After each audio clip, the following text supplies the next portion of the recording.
مساء الخير، ازيكم عاملين ايه؟ او صباح الخير، ازيكم حسب ما تشوفوا الفيديو.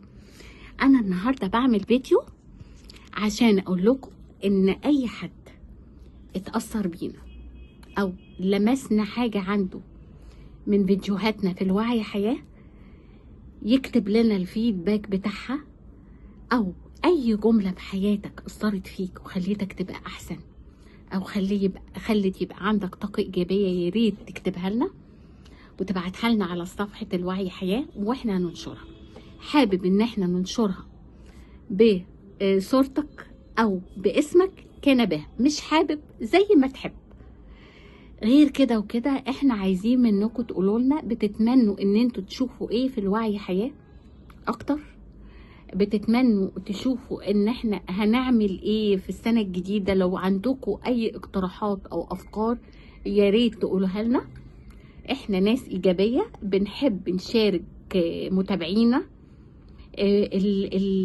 نقط التطوير بالنسبة لنا تكون ايه، النقط اللي انتوا حابينها نتكلم عنها، او المواضيع او المشاكل، اي حاجة تحبوها شاركونا بارائكم، اكتبوها لنا على صفحتنا، صفحة الوعي حياة، واحنا ان شاء الله باذن الله ننزلها. انا كوتش ايمان محمد، ومعايا اصحابي وحبايبي كوتش شيماء وكوتش نهى وكوتش شيرين.